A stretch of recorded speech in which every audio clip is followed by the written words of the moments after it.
Imamat pasal 13. Penyakit kusta. Tuhan berfirman kepada Musa dan Harun, apabila pada kulit badan seseorang ada bengkak atau bintil-bintil atau panau yang mungkin menjadi penyakit kusta pada kulitnya, ia harus dibawa kepada Imam Harun atau kepada salah seorang dari antara anak-anaknya, imam-imam itu.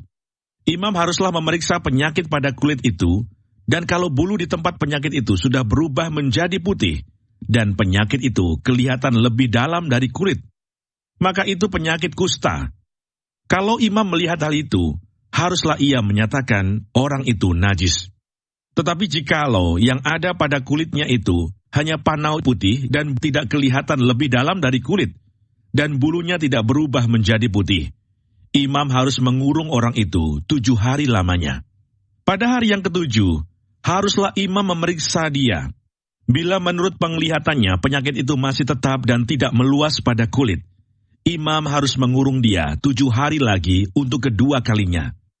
Kemudian pada hari yang ke-7, haruslah imam memeriksa dia untuk kedua kalinya.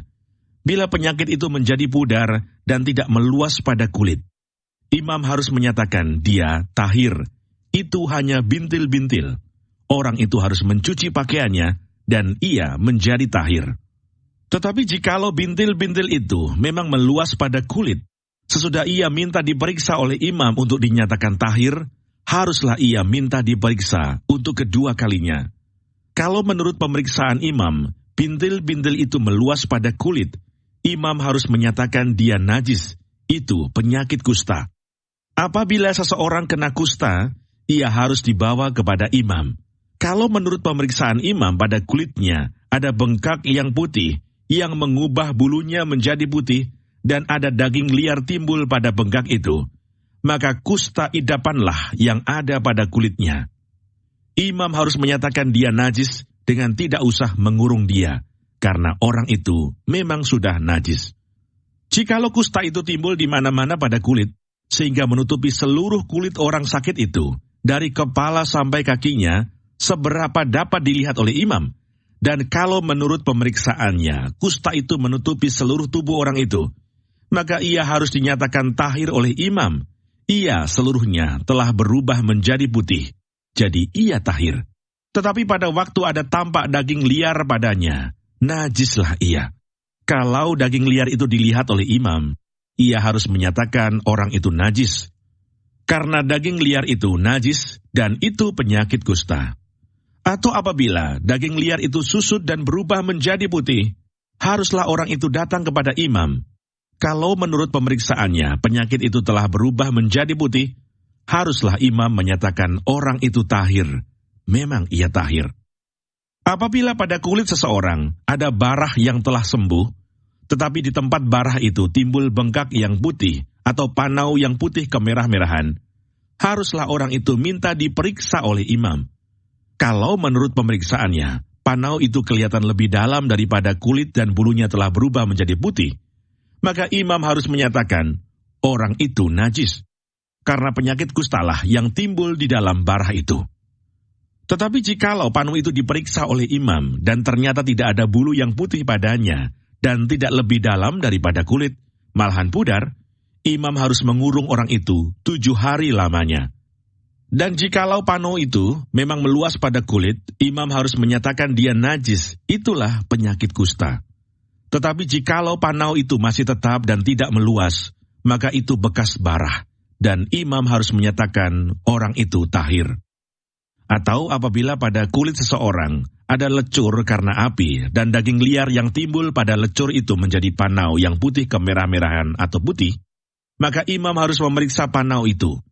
Bila ternyata bulu pada panau itu berubah menjadi putih, dan panau itu kelihatan lebih dalam dari kulit, maka yang timbul di dalam lecur itu adalah penyakit kusta, dan imam harus menyatakan orang itu najis. Itu penyakit kusta. Tetapi jikalau menurut pemeriksaannya tidak ada pada panau itu bulu yang putih dan panau itu tidak lebih dalam daripada kulit, malahan pudar, imam harus mengurung orang itu 7 hari lamanya. Pada hari yang ke-7, imam harus memeriksa lagi dia. Jikalau panau itu memang meluas pada kulit, maka haruslah imam menyatakan dia najis. itu penyakit kusta.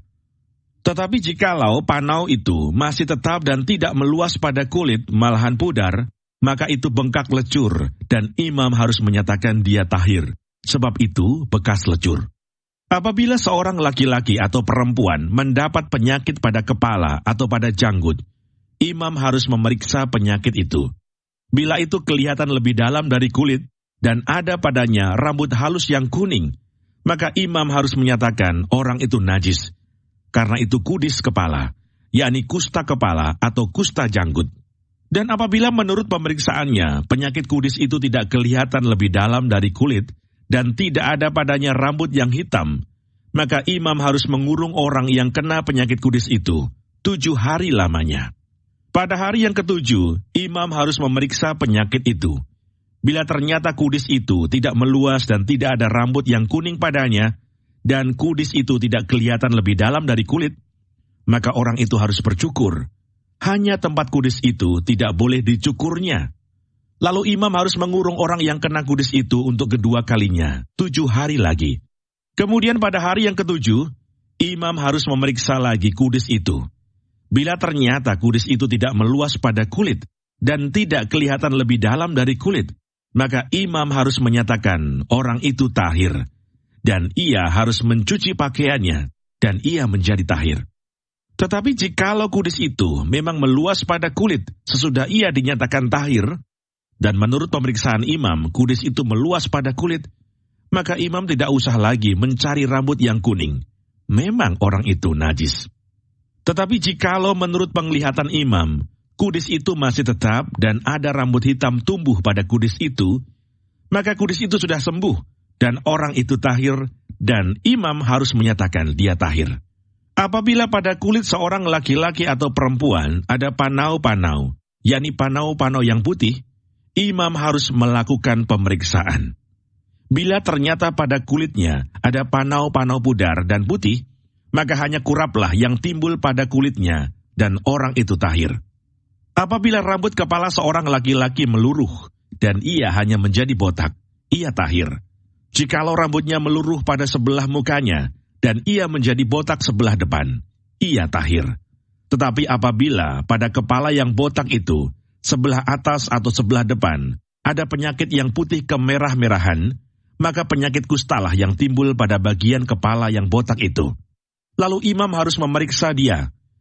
Bila ternyata bahwa bengkak pada bagian kepala yang botak itu putih kemerah-merahan, dan kelihatannya seperti kusta pada kulit, maka orang itu sakit kusta dan ia najis.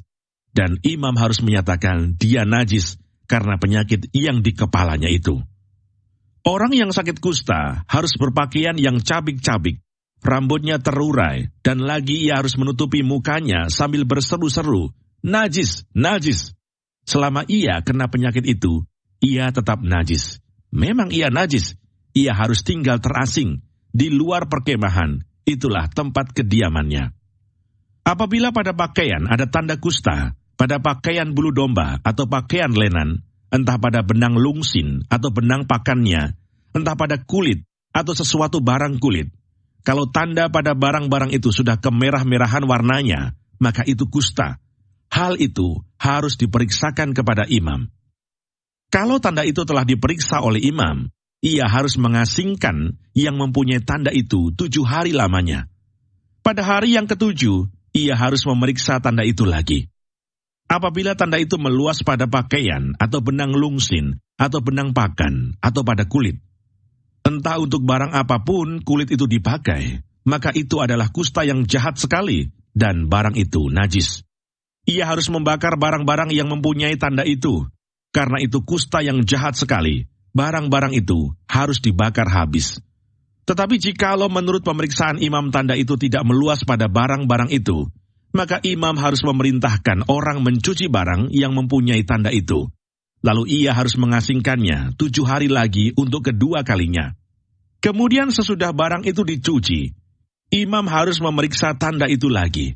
Bila ternyata rupa tanda itu tidak berubah, biarpun itu tidak meluas, maka barang itu najis, dan engkau harus membakarnya habis, karena tanda itu semakin mendalam pada sebelah belakang atau sebelah muka. Dan jikalau menurut pemeriksaan imam, tanda itu menjadi pudar sesudah dicuci, maka ia harus mengoyakkannya dari barang-barang itu.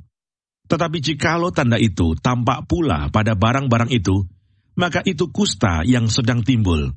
Barang yang mempunyai tanda itu haruslah kau bakar habis. Tetapi barang-barang yang telah kau cuci, sehingga tanda itu lenyap daripadanya, haruslah dicuci untuk kedua kalinya, barulah menjadi tahir. Itulah hukum tentang kusta yang ada pada pakaian bulu domba, atau lenan, atau pada benang lungsin, atau pada benang pakan, atau pada setiap barang kulit, untuk menyatakan tahir atau najisnya.